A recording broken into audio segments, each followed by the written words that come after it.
All right, family. We have a special guest. This is your servant. I'm a representative of the Lord Jesus Christ, and I am I'm here to represent all of you as your servant in World's Top Cop of Justice against injustice. And I am on a mission, ladies and gentlemen, to bring to you all in the world the new era of policing as your world's top cop. My mission from God is to definitely bring it to pass. And the more of you all know about it and grab a hold of what is taking place and what is going on in our society, the change must be now. And the solution is with CPIIA. And I have with me the pleasure to introducing to you all, we're going to talk about Mexico and my sister here in her experience and the dangers there as a black woman, not just a black woman, but a entrepreneur. She has focused visions and purpose, goals, and she's doing a lot of great things. And she's going to tell you more about it. Introduce yourself, Norma. Hey, everybody. Mainly, I am, like my brother here, a servant of God. I am a nurse, I'm a mother, I'm a wife, and I'm an entrepreneur. I have several businesses, mainly a logistics company called Birchbrook Global Management that I do government business with. But other than that, I'm doing anything that'll make me better and improve my life. That's Yeah, me. awesome. So we're connected on TikTok and a lot of things we connect. And Yes. so she sent me a message, and because I talked about family, about the situation that happened over there in Mexico, where four black people went over there, Americans went over there, and Mhm. only two came back alive. Two Mhm. are dead. And she Mhm. sent me a message that, hey, I had some experience and some stuff going on. Now I'm tell you something, boy. When I posted that video, man, I was getting hit left and right with all kinds of messages, and it ain't nothing personal. It's the truth, and and Mhm. race has a lot to do with it. And Yeah. you can't, and the main thing that people are saying, Norma, is that they went down there on some drug transactions. No, Mhm. that's I very disrespectful. It's very disrespectful, and it's sad. I have to say some of this is questionable. It raises my eyebrow when you're, especially a female, going for a cosmetic surgery. That's not something you take a caravan to. So I have my own questions, but I don't like to be disrespectful because we don't know. We don't know the type of Right. person or patient she was. We don't know if she wanted just, people there for her support. So until the questions get answered, I don't like to speculate and insult people who just went through a horrible experience. That's right, Norma. You're Mhm. exactly right. And that's just the human nature of us. Now, people Right. that's doing this is saying their mind is they're far gone and they can't Yeah. be reached. And trust and believe I didn't respond to none of those people because I'm on a whole nother level. I don't stoop down to stupidity, ignorance, Yeah. foolishness. Yeah. Because if you do that, that makes you just as worse as those who are already at the bottom and can't see their way out of life. And that's the sad part about it. And if you can't get yourself out of your condition where you have to pull yourself down and bring other people down with you, even at the point when somebody's at death, a family's at death, you got to speak so negative and evil come out of your Yeah. mouth. That's gonna come back on you and your children and your Mhm. family. In case you didn't Mhm. know that, people, when Mhm. you do evil, speak evil, that comes back at you. And Mhm. so I have no need to fight and argue with you all because I'm not gonna do that. I'm a disciplined, well focused individual, and I Mhm. don't waste my energy and time with something that's not going to be beneficial to my mind, my spirit, and my health. Yeah. Now, you can say it, this is what you call America. So you have your right to say whatever you want.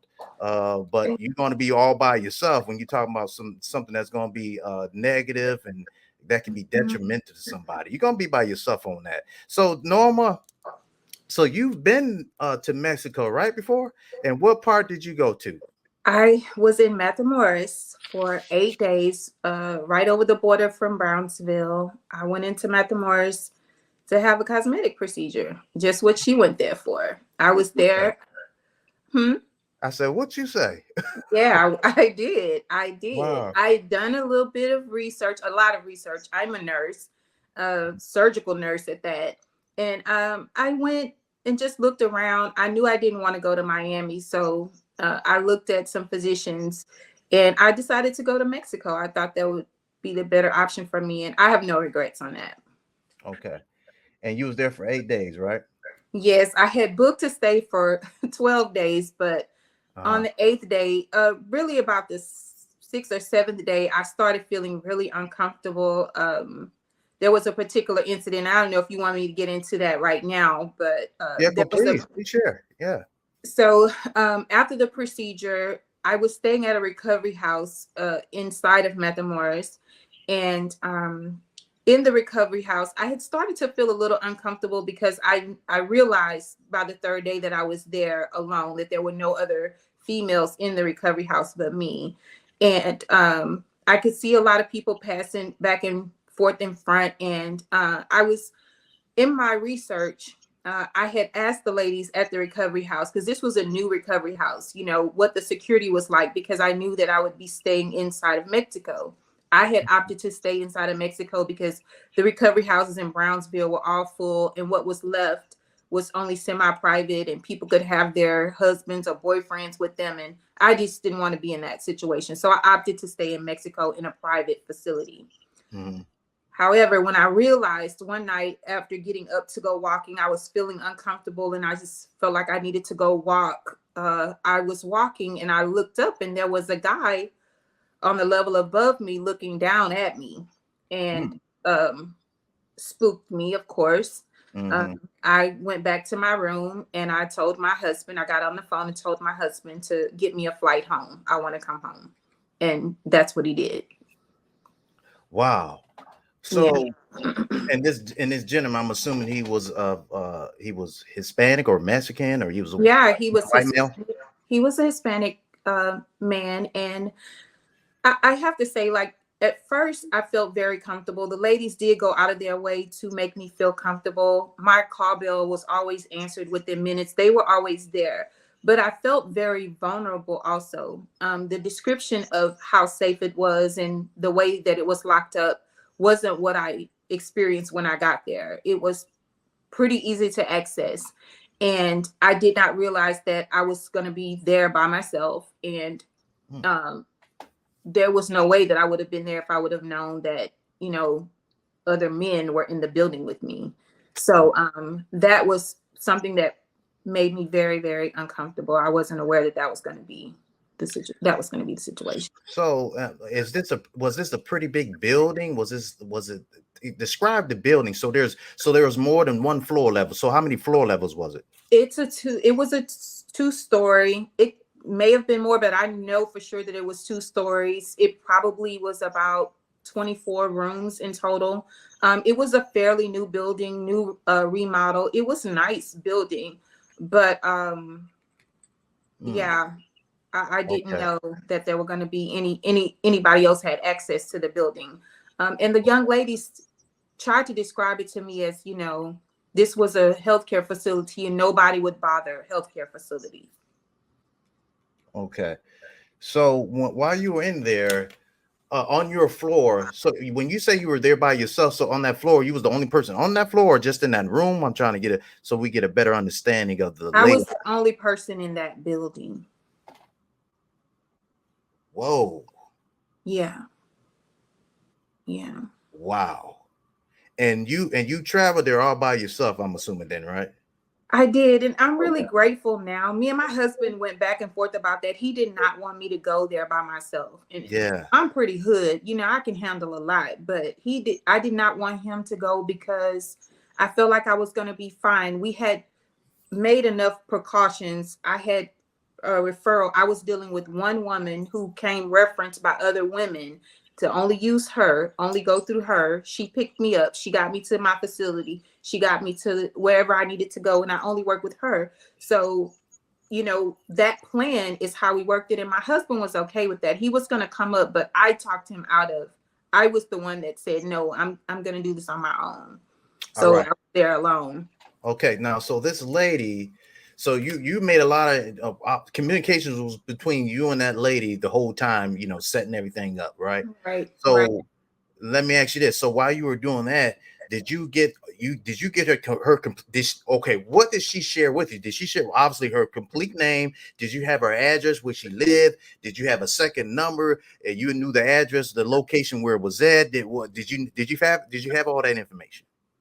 It Let- sounds naive now, but I did not. I went off of the word of mouth of the ladies who had been there before, who I felt had my best interest at heart and told me, this is the lady you want to go to. She's safe. She knows how to move around in safety. She's going to be with you. You only do contact with her. When I reached out and made contact with her, she was very nice and very straight up with me that, this is how we were going to conduct business. And I was not to call out to anybody else to do anything. Don't go with anybody anywhere. If I needed anything, food, pharmacy, water, whatever, she was the one that was going to provide it. When I called her at 2 a.m. in the morning and told her I wanted to go home and to pick me up, she came to get me. Well, thank God for that. Yeah.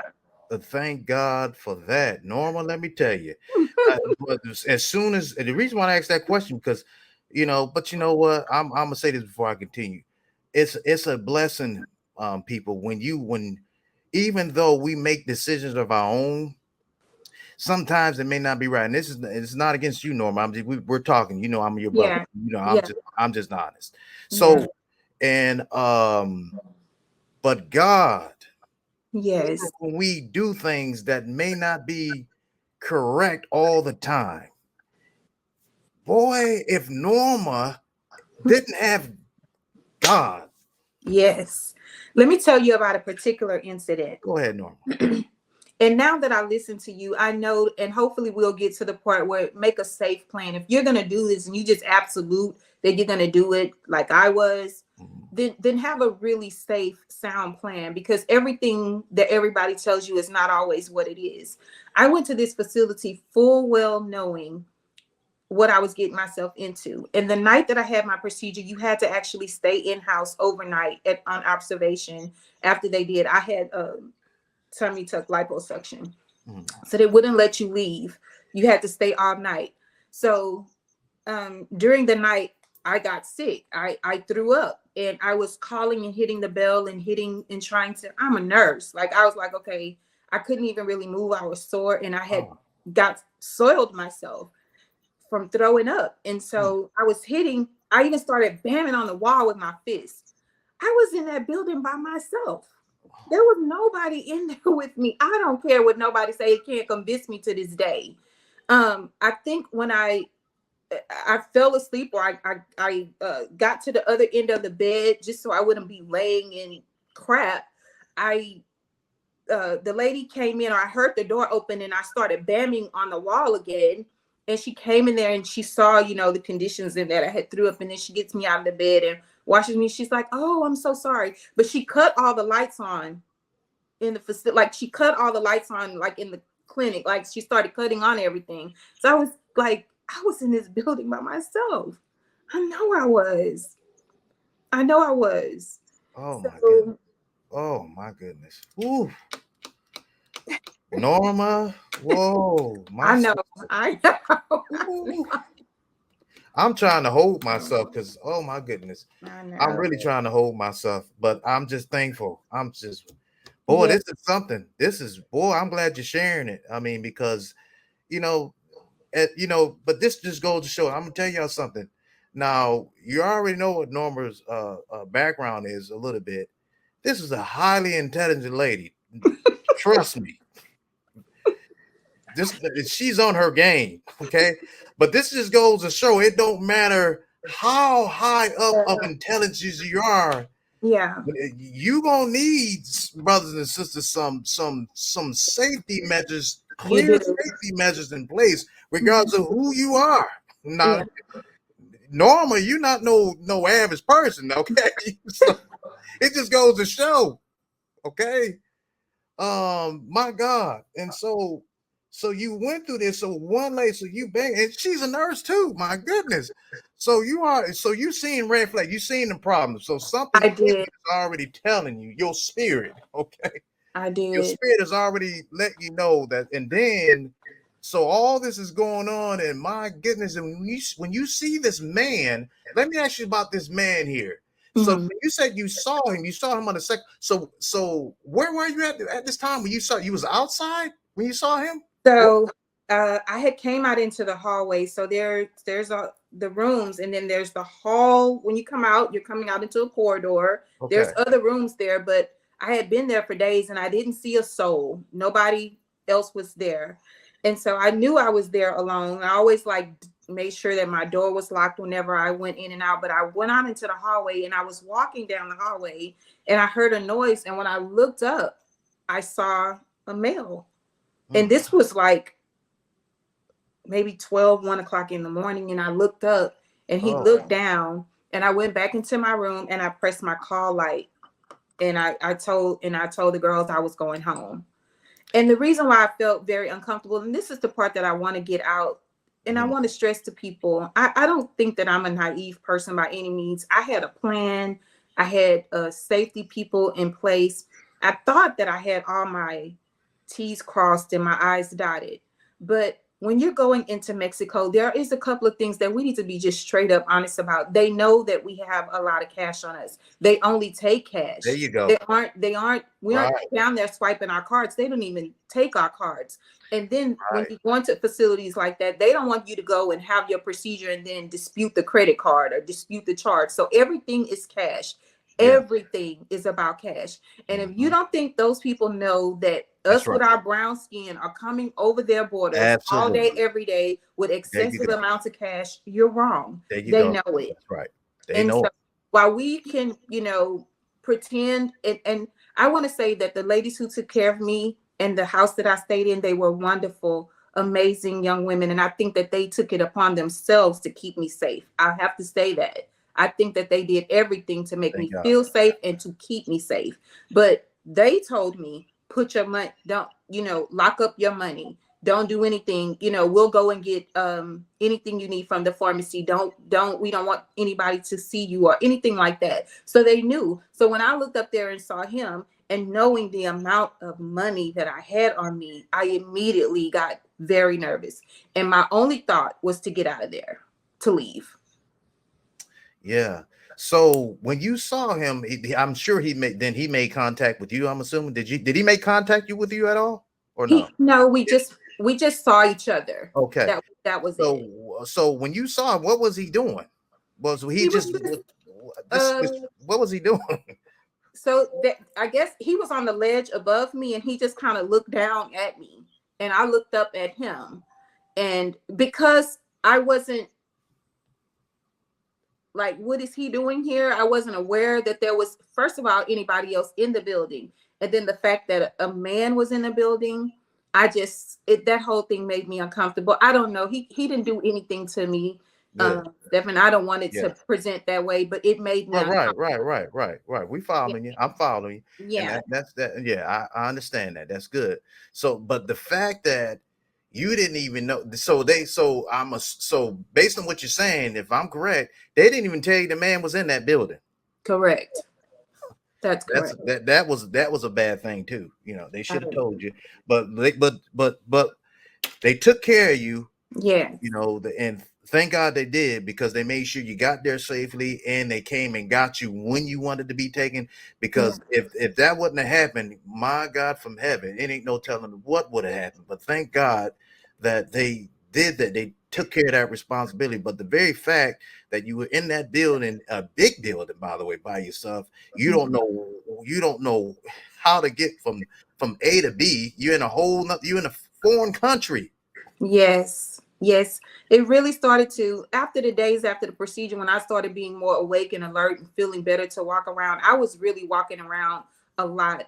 And I did see that I did start to feel like I put myself in this situation. Like, I'm here, I'm in this foreign country. It looked nothing like what I was used to. And I still had, 8, 9 days left to go. I had booked the room for 12 days. Yeah. And by the sixth or seventh day, I was like, no, it's time to go. And then when I saw him, it was just the nail in the coffin, like, get out of here. And Just thank God you did. yeah. Thank God you did. So when you arrived at the airport there, so she was automatically there to pick you up, right? Is or how Well, so when when you I got there, so how, yeah, explain us, yeah, yeah, talk, let me explain that. yeah. So when I decided I was ready to go now, I wasn't booked until I had, another 4 days. So I had to call the airport. They had to find a flight for me and move me, and I was like, that's fine. So I actually left the night that I called her. The following day, I flew out. But I called her at 2 a.m. and said, I've changed my flight. I want to go home. I don't feel comfortable anymore. And she said, yes, ma'am, Miss Norma, tell me when to pick you up. I said, my flight is at 8. I need to be at the airport at 6 a.m. She was there to pick me up at 5:30. Okay. And so but when you first arrived there to go to get your surgery, she was at the airport for you. Is She that was. okay? She was. All right. Hmm. And so when you got there, let me ask you, how's this? So when you arrived there and you're getting your bags and stuff, did you tell us that experience? Was there anything out of normal? You didn't feel anything at all at first, or what? Just describe that whole as soon as you got It's describe good that. that you asking that because I want to make sure that I convey this properly. In Mm. Brownsville to me is like flying into our equivalent of Hobby Airport. It's very small scale, but it's still a nice airport. I guess a lot of people do business back and forth out of Brownsville, or it's a connecting place. So it felt very normal. It felt very abnormal crossing from Texas into Mexico. It's kind of like you drive back in time 20 or 30 years. Like everything goes from nice. Brownsville is very city like and suburban like. And then you drive over into Mexico. And right as you're getting into Matamoros, everything kind of goes back in time. The buildings are old, everything is kind of run down. It's a very different looking place than just right across the border in Brownsville. It's like Wow. night and day. It really Wow. is. Yeah. It is. How long is that drive? It's an 8-minute drive Okay, from it's an the 8 minute airport drive. over. Yeah. Okay. Wow. Oh, normal. My goodness. So, whoa, this is really something. And the reason why I want to make sure I say this is that there's people standing around. There's Okay. police. There's the U.S. Border Patrol.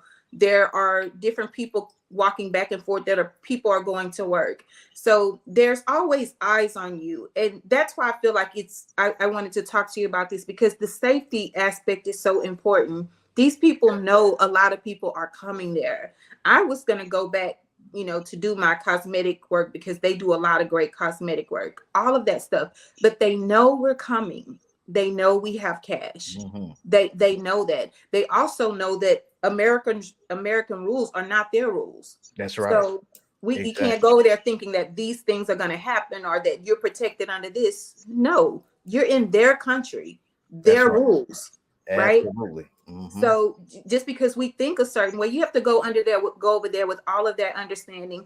And then you have to understand that there is a no travel to that area. So if you're over there and you have accepted all these other things, you have to also know that, the United States has told us not to go there. That's So right. Yeah. Yeah. Uh. Whoa. So, the more than anything, too, is that I'm going to tell y'all. Tell me how you feel about this. I don't think no black person from America needs to go over there at all, period, for a long time before they get that stuff right over there because it's happening too far often. A lot of black people are getting killed over there, and yeah, it's like consistently getting yeah, killed.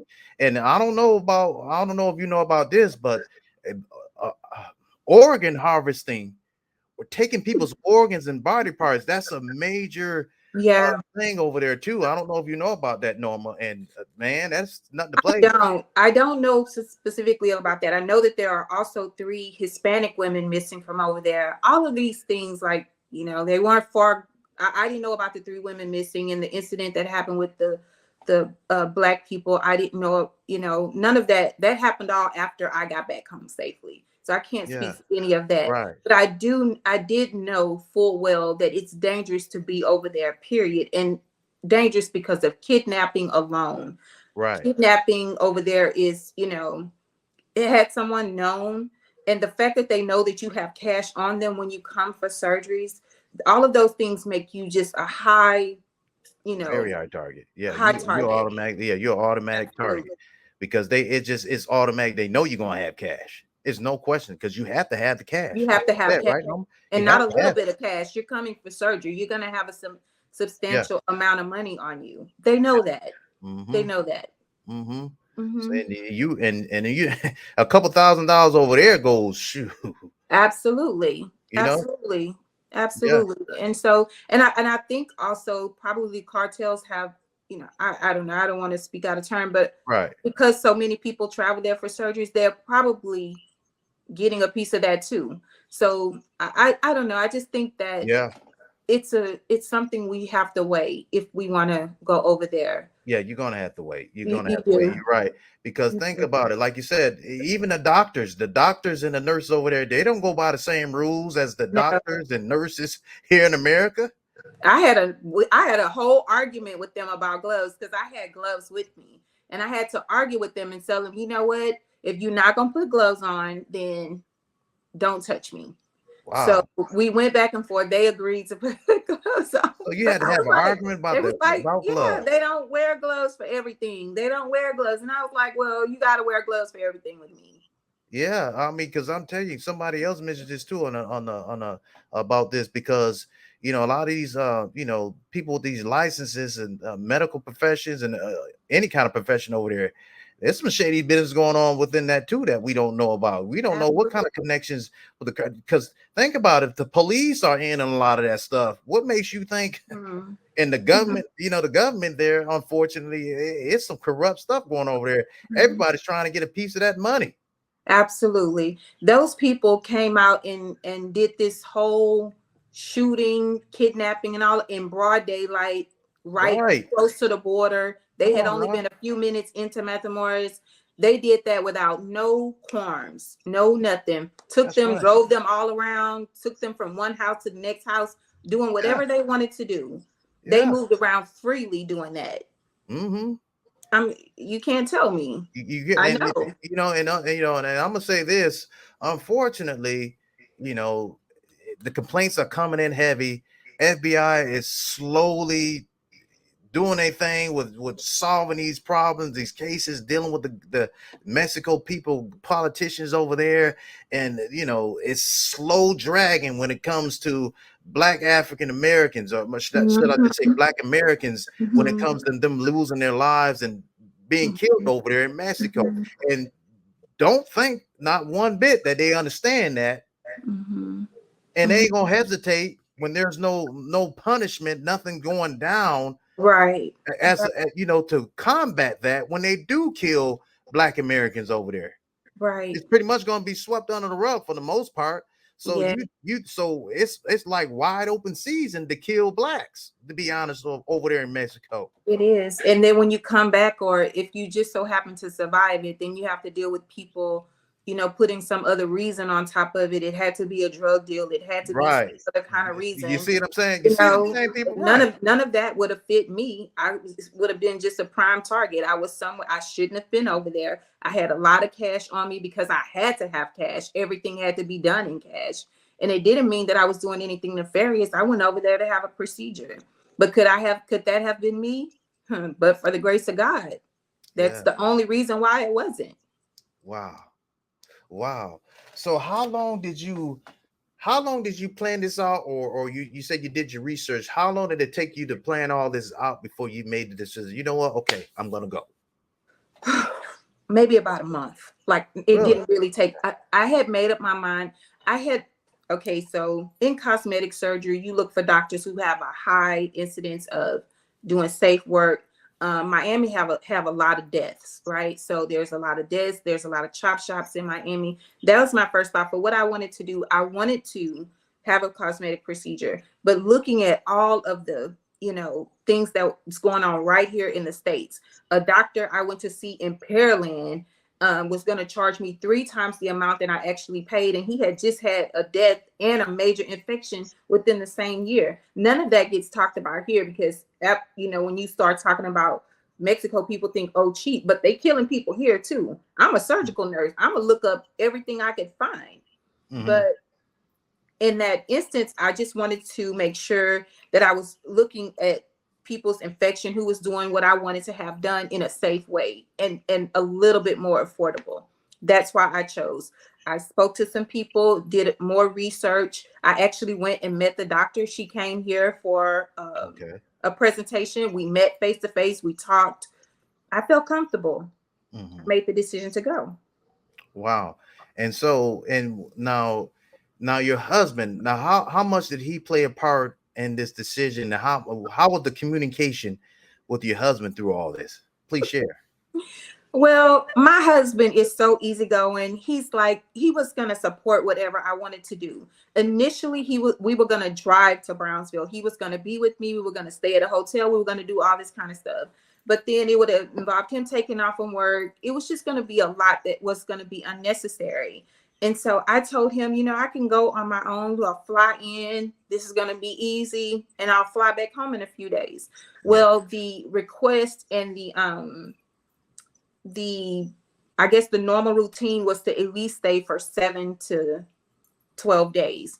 And so I opted to stay the 12 days, just being in the surgery groups, listening to the other people's outcomes. Everybody was like, it's best to stay and be under care for extended amount of time. So I told my husband all that. I made him feel comfortable with what I had learned about the recovery house. Yeah. And so he was taking my word for it.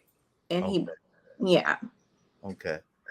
And so when you called him I'm assuming that night or that morning about, hey, I'm ready to get up out of here. Um, so can you describe a little bit what was he feeling? What was he what was Well, he I saying? think I had Describe called that. him like really early in the morning, and I Okay. think when he heard my voice, the conversation was basically, "Baby, I don't feel safe. I want to come home."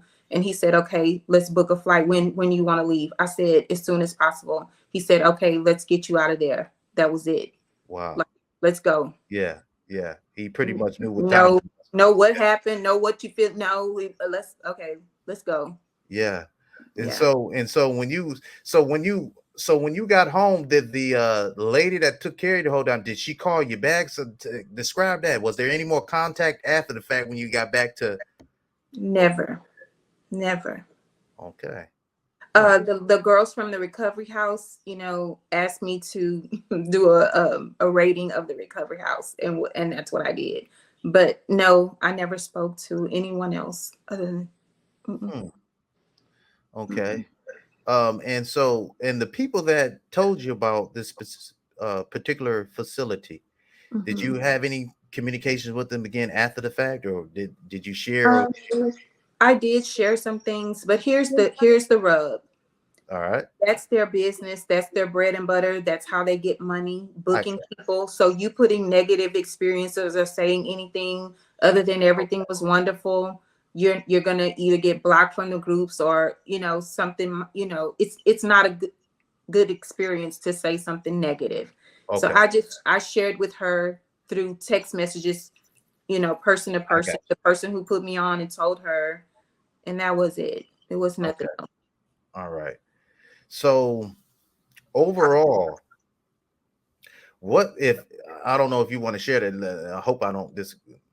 I don't know, but you'll let me know. But overall, what would you rate your experience then? Through this whole, that whole ordeal. How would you rate that experience?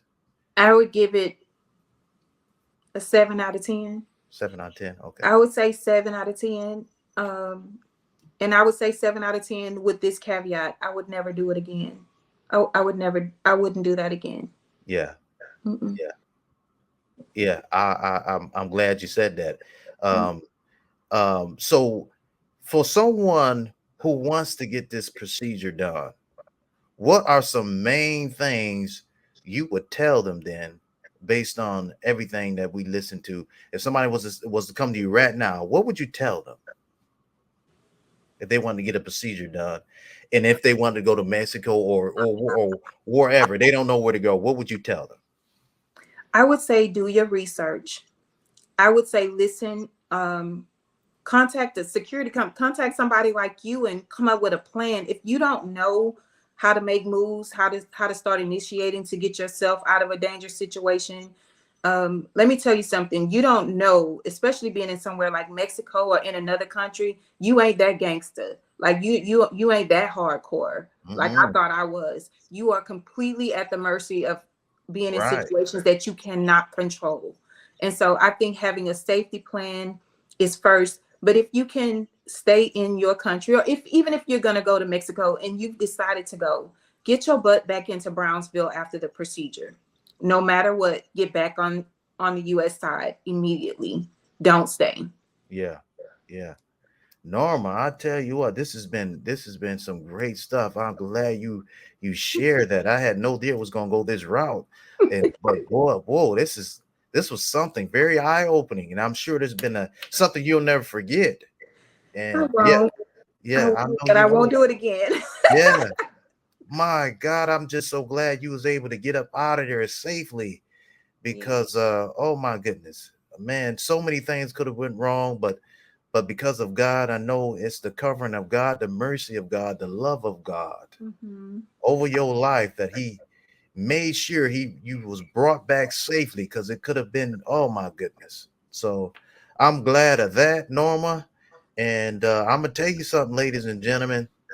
You cannot take, Norma Eve said it, she can hold her own. And I know for sure I can hold my own. But Yeah. I tell you what, if I'm in an element that's in a foreign country, you at a total disadvantage. It Yeah. don't matter what you know. It don't even if you can have bombs and Uzis and all kinds of guns on you, you ain't gonna survive that outcome in a whole foreign country by yourself. Yeah. You're marked. It's almost as if you got that whole country against you, all eyes on you, and they know you're not from there, Yeah. right? Yeah. They know you from America, you know, all eyes on you. Everywhere you go. Matter of fact, I know for a fact, soon as you made your presence known, everywhere you went, they already had you targeted, but it was just the mercy of God. And I'm sure that the Absolutely. connections, they got connections that the connections with Absolutely. that facility is like, hey, they held back. Yeah. And I think that was a good thing. So they know you. They knew you. Make no Absolutely. mistake about it. They knew you was there. They know everybody that comes across that border. Yeah, Ladies, don't and men. There were right. men over there too. They know when we're there. They Come know on when now. you cross in. They knew Yeah. I was in that van with that lady. They knew Yeah. everything. They knew That's when right. she dropped me off. I had to actually take my luggage out, walk into the building. There were cars riding up and down that street. They knew I was there. They know when you're there. So Mm. don't go over there like absolutely. Even if you're just going to the clinic or to the hospital, wherever you're going to have your procedure, they know you're there. Mm. Yeah. Wow. Boy, this was good, Number. You're gonna have to come back again, and I tell you, people, you make sure y'all leave your comments and y'all subscribe to this YouTube channel. And because this is what I like. I just love having conversations like this with people such as Norma and many other people. Leave y'all comments and y'all to subscribe and like to the channel. And we're going to be giving more input on things like this. And Norma, is there anything else you want to share? Any last comments? No, I just want to encourage everybody to listen, be safe. That Yeah, nothing that we ever do. Of course, I'm happy that I was okay, but don't put your life in danger for this. don't That's do it. don't do it. That's right. Don't do it. And I'm going to end with this: is that we all got our own personal things that we got going on. We know what we can do. We know what we can do. Yeah. We know what we can handle. We know what we can handle. Um, Norma moves very professionally. She's a very strategic person in her personal life and in her business. Everything is like it's part. Now I don't know Norma like that, but I know enough to know this sister be on her business. I do know that, and I know she don't move crazy. You know what I mean? So And so, but it just goes to show it doesn't matter, no matter what, because even with the rappers and celebrities, people got all this money, people are all watching, they slip up, things happen. Yeah. But when things happen, you see what God gives me is the ability to be proactive against things. And then when things happen to happen, there's processes you can do in the midst of that. And ladies, we all need it, like insurance, a car insurance. A car insurance, Norma, we have it. We don't expect to get in an accident because we don't want to be in an accident. We don't want to get hurt and harmed. But we have that car insurance because just in case we do, we have the coverage. We can call, make that phone call. We know that things gonna be in place to help us navigate through all the mess that can happen if you happen to get in a car accident. And ladies Right. and gentlemen, it's the same thing with CPIIA. Now with CPIIA, it's a little bit different. Now you what we do, what we offer. Now we pray no one gets into a situation where you're a victim of a crime. But we are there to make sure it doesn't by being proactive against it. But if it does, I'm going to be talking, Normal, with somebody who's in prison right now soon. And this brother was a situation he was moving around pretty good. He just like you. He was in the hood. He knew how to, but things went bad south for him. Okay. He was a brother. I'm telling you, Norma, I'll tell y'all a little bit about it. This is a brother. He just loved uh, dating outside of his race. Okay, Yeah. and it caught up with him in this lady, a white lady, said some things about him. Okay, and he got caught up. Yeah. So she went to police. The police took her side of the story. He was black. They brought him in, interviewed him. He didn't get no type of help. He couldn't call a lawyer. The lawyer's too expensive. It was too late. They would have been too expensive for him. He Mhm. had no one to turn to. He didn't know what to do. So he went into this environment with the police and inside of an interrogation room that he didn't have to do, but he didn't know. But this is one example I'm going to be showing that with CPIIA, it will eliminate all that. And if you will need a lawyer, we will have that in place for you to help you get a lawyer. But here it is, and there's many Americans, brothers and sisters, are caught up in a situation with police. They don't know their rights, and if they do know their rights, they don't know how to handle the situations, what to say, what not to say, when to say it, when not to say it, in investigations and interrogations with police, and then dealing with the laws and the courts. It's a whole complete mess. But Mhm. just like with car insurance, you got things in place. With CPIIA, you will have things in place for you to help you navigate through every and any situations of dealing with criminals, dealing with the police, dealing with documentations, to bring the problems that from the police to the court system documented correctly to the lawyers also, so that you make sure if you happen to be a victim of a crime, there will be no way possible for a criminal or the police to come against you in any way, because CPIIA is there to make sure step Yeah. by step to help you. Many Americans don't have that, Norma, and Mhm. this is going to change.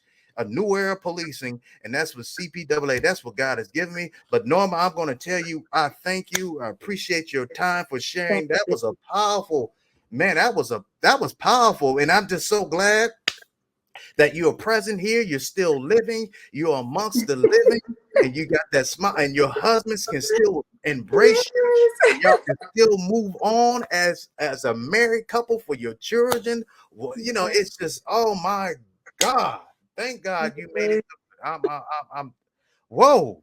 That was something, Norma. I just, you took me by surprise with this. Trust me, I had no clue this was. Well, you know what? And maybe you can help Black people who are going to go to Mexico because they may Yeah, need some security, or just to know that you yeah, can provide that. And then you have connection to one of the things that you need to know if you're going to Mexico is the U.S. Embassy. Know the right. number. Make sure you know that That's that's your that's first right. contact. That's right. So, Good. That's good. I hope y'all got that too. That's good game there. Yeah, that's very good, Norma. That's right. So make sure, ladies and gentlemen, y'all leave your comments. And Norma, you be looking out. I'm going to give you some more information on after all this is done. And okay. so we appreciate you. And you stay safe, Norma. Yeah. And we be keeping you in prayer and stay uplifted. Okay. Thank you. You too. God bless you. Justice and peace, everyone.